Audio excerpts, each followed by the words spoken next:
Hello and welcome to the first episode of IDK App Reviews. If you haven't really got that from the intro.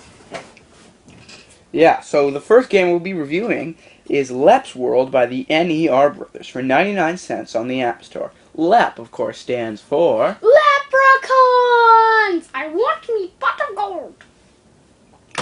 That's right, hand 778. Leprechauns. So this game is currently wavering around the 10-11 spot on the top 25 apps on the App Store.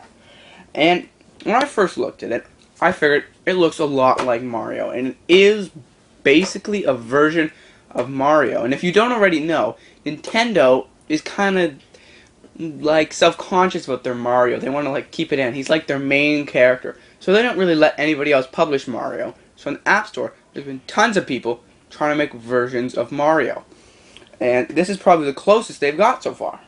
It's kind of like Mario, but when I first played it, it was good. I was like, oh, it's like Mario, and I was like, do do do do do do do do do. And once I beat the level, there's no flag or castle, and it goes da da da da and fireworks, but you get a rainbow, and it's like, yeah, I finally get me pot of gold, and then you don't get the pot of gold. It's just another level. What is with that? I know, Han.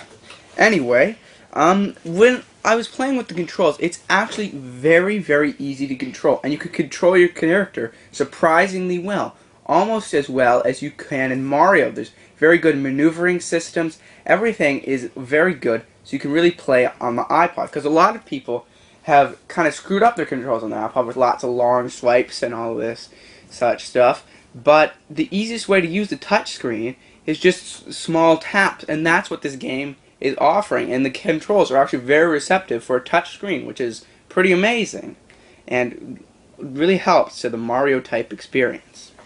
The controls are good. I like the moving, but the jumping, it was okay. Like sometimes you like jump off course.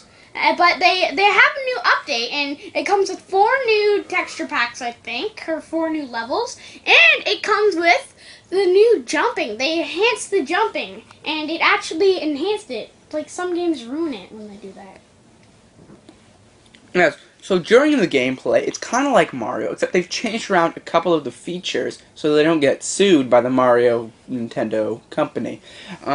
Like, for instance, instead of getting power-ups from these little like leprechaun boxes, when you hit them, you can either get points like in regular Mario, or you get little clovers, like 3-leaf clovers, and those count as kind of like lives, and you can collect them. And I don't know exactly how many you can have at one time, but every time you get hit by an enemy, you lose one. And if you fall into a pit or something like that, then it's game over. You go back to the start of the level. And of course, if you get hit by an enemy and you have no clovers, you go back to the start of the level.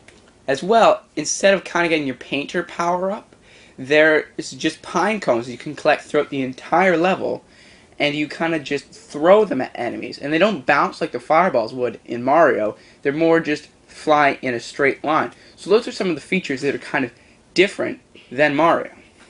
I'm not sure if you can go down tubes, but there are things really close to those plant things that go like and they try to eat you. But I figured, because when you collect these pine cones and throw instead of fireballs, usually when you go straight up to a tube, they won't come up. But I did some gameplay, and I stood there, and it came up, and I just jumped up and whipped him with the pine cone. And I'm not sure if you can go down those tree trunk things. So, yeah. And of course, this game is very kid-friendly, because it's like a leprechaun trying to get its gold. And it's like you can go around the levels, and if you've ever played the NDS Super Mario, you'll know that throughout the level there are always 3 stars that you can collect. And in this, instead of stars, there's pots of gold. Now, the only real thing I don't like about this is if you get a save checkpoint halfway through the level, and say you've already collected 2 out of the 3 pots of gold, then you lose and you go back to the save point, you've lost all your pots of gold. So in order to collect all the pots of gold, you'd have to go backwards through the level and get those pots of gold that you'd already gotten before you can continue on to the rest. Now, you don't really need all the pots of gold to beat the level, but it's kind of annoying when you want to do that and you can't. So now, yeah, I've kind of talked a lot about the things that can be improved. Another thing is they said in the update they were going to fix the crash issues. And I don't really think they've done much with that, because whenever you press the next level button or the try again button, sometimes it will just exit out and you'll have to go back in and possibly maybe even have to rebeat the level you just beat to move on without it crashing. I don't think you need to be a very high player level. Like, you don't have to be like the best gamer on the bus. You can just be like a regular gamer to play this game. It's not too hard, but yet not too. It's kind of like the gamer level of Mario, except the difficulty level builds a bit slower than Mario. Like, if you've ever played Mario, it gets harder faster. With this game, it's kind of a bit more of a lull. There'll be some easy levels mixed in, and then there will be some levels that might challenge you for a couple of playthroughs. And I'm sure the farther you go on, the harder it will get, obviously. Oh, I'm sorry I'm laughing. I'm just remembering Mario Madness. That was one funny video. The age level, basically all ages, because, you know, it's like Leprechaun, so it's good for little kids. But at the same time, adults who played Mario in their, like, childhood days will appreciate this too, because it's a lot like Mario, as we already mentioned. I'd say about 5 and up, because usually you don't give people under 5 iPod touches to play with, unless they're like, Mommy, can I play iPod? And then it's like, okay, you can play for a little bit. So I think the age level would be around 5 and up.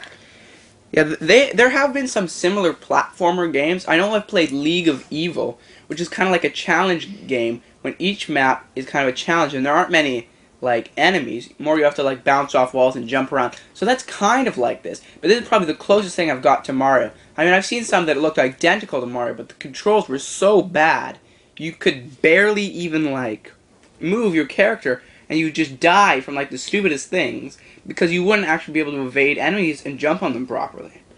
Also, I believe Gameloft has something called, like, a Magic Castle or Kingdom Magic Land. We'll put the link in the description. Which is kind of like this, except I think it has better graphics. I haven't really ever played it, but I know it is kind of along this genre line. So yeah, let's give it our rating. 4.2 out of 5. So that's more like 4.25 stars on the App Store. Yeah. Yeah, I'd give it about 4.5 stars. It's pretty good. I mean, it's not Mario, but it's the closest thing you can get to Mario. Now, guys, this is just our opinion of the game. If you think it sucks or if you agree with us, make sure to let us know in the comments down below. And definitely subscribe and like and all that other stuff. And go to my channel. Yeah, check out Hand778's channel. And definitely subscribe.